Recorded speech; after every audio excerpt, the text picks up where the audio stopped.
अस्सलाम वालेकुम, welcome to this video.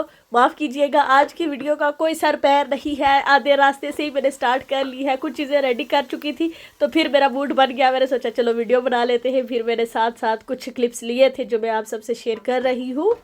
तो आज की दावत जो है वो वेजिटेरियन है, जो ख़ास मेहमान है वो वेजिटेरियन है, तो फिर उसी हिसाब से मैंने मैनेज किया है।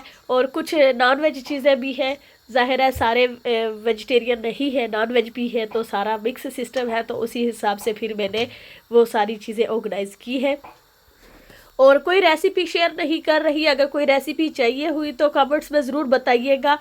जैसे चाट हो गई और ट्राइफल, इसकी रेसिपी ऑलरेडी मैंने शेयर की हुई है अपने चैनल पर, तो वो आप चेक कर सकते हैं।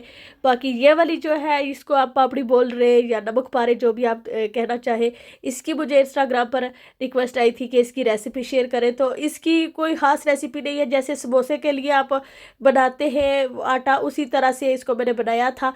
इसमें मैंने गरम मसाला, नमक और जो बटर होता है वो ऐड किया था, जो मैदा होता है उसमें। तो उसके बाद अच्छे से गूंद लिया था, थोड़ी देर रेस्ट दी तो ये अच्छे से हो गया था। अब यहाँ पर मैं इनको फ्राई कर लूँगी। आप इनको इसी तरह स्नैक भी ले सकते हैं, चाय के साथ इंजॉय कर सकते हैं। मैं इनको चाट में यूज़ करूँगी। और यहाँ पर मैं इस तरह से एक देगची में फ्राई कर रही हूँ, क्योंकि जो कढ़ाई है उसमें तेल ऑलरेडी मैंने डाला हुआ था। उसमें मैं बाकी कबाब वगैरह रोस्ट करती रहती हूँ ना, तो वो शायद उसमें वो स्मेल आ जाए, तो इसलिए फिर मैंने इनको अलग से जो है फ्राई किया है। तो ये देखें, मज़ेदार से कुरकुरे वाले यमी और फ्रेश बने थे, बहुत मज़े के थे। इस वीडियो में जो चीज़ें मैं शेयर कर रही हूँ ना, वो सारी चीज़ें जो है बहुत ही फेमस है। मेरी पूरी फैमिली में ये वाले जितनी भी आज मैं चीज़ें बना रही हूँ ना मेन्यू में, ये सारी सबको बहुत पसंद है। तो इसीलिए जब भी किसी की दावत करती हूँ ना, तो ये मैं चीज़ें मस्ट बनाती हूँ। मुझे पता होता है कि ये चीज़ें मैं अच्छी बना लेती हूँ। तो जब भी दावत करें वो वाली चीज़ें आप ज़रूर बनाएं जिन पर आपको पता है कि आंखें बंद करके भी बनाई ना तो वो अच्छी बनेगी। ये कस्टर्ड है, कस्टर्ड बन चुका है। तो यहाँ पर इस पर मैंने इस तरह से क्लिंग फॉयल जो है वो लगाई है, ताकि इसके ऊपर वो जो जाली सी है वो ना बने। इस तरह की जो क्लिंग फॉयल मिलती है ना, वो मैंने लगाई है।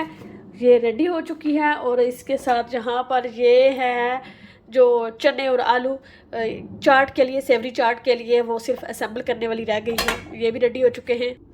यहाँ पर आटा भी गूंद लिया है, और जो रोस्ट हैं उनको भी मसाला लगा के, ये निबलट्स जो होते हैं, क्या कहते हैं, ड्रम स्टिक्स, हाँ, इनको भी मसाला लगा के रेडी कर लिया है। वो वाली चीज़ें ऑलरेडी मैंने दिखा दी हैं, और ये भी रेडी हैं।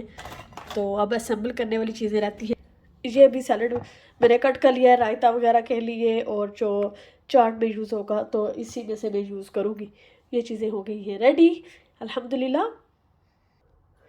और हाथों की शक्ल देख लें कैसी हो चुकी है ऑलरेडी। इस नेल में काफ़ी दर्द हो रहा है, बिल्कुल मोची वाले हाथ, मोची वाले क्या कहते हैं, वो हलवाइयों वाले हाथ लग रहे हैं आज। और ये ड्रम स्टिक्स है, तो इनको भी मैंने इस तरह से जो फॉयल है वो लगा दी है। इससे जो है ना थोड़ी आसानी रहती है, ज़्यादा वो गंदा नहीं होता, ट्रे जो है वो आसानी से साफ़ हो जाता है। तो जब तक वो रेडी होता है तब तक मैं ये सारी चीज़ें जो है वो असेंबल कर लेती हूँ। अब चाट जो है वो रेडी हो गई है अल्हम्दुलिल्लाह। और अब सारी चीज़ें जो है रेडी हो चुकी है। ये सब मैं टेबल पर रख के ना दिखाती हूँ। बिज़ी हो गए थे, सब आ गए थे, तो फिर इतना टाइम नहीं था, मैं अच्छे से वो फाइनल लुक आपको नहीं दिखा पाई। लेकिन चलो, मैंने कोशिश की थी कि चलो फाइनल जो लुक है ना वो मैं दिखा देती हूँ। यहाँ पर मैंने चावल जो है वो पुलाव कहते हैं वो बना लिया है, आलू प्याज की सब्ज़ी थी, और ये जो रोस्ट है वो, और ये मेरा यमी किस्म का ट्राइफल था, फ्रूट ट्राइफल, बहुत ही ज़बरदस्त और यमी किस्म का होता है। और मसूर की दाल बनाई थी साथ में, और ये रायता वगैरह और बाकी सारी चीज़ें जो है वो रेडी है। और उम्मीद है कि आपको ये छोटा सा व्लॉग अच्छा लगा होगा। अगर अच्छा लगा तो वीडियो को लाइक कर दीजिएगा। सब्सक्राइब नहीं किया हुआ, फर्स्ट टाइम देख रहे हैं तो ज़रूर सब्सक्राइब कीजिएगा। कमेंट्स में ज़रूर बताइएगा कि आज की वीडियो कैसी लगी। मैं इंशाल्लाह अगली वीडियो में मिलूंगी, तब तक अपना ख्याल रखिएगा, दुआओं में याद रखिएगा। अल्लाह हाफिज़।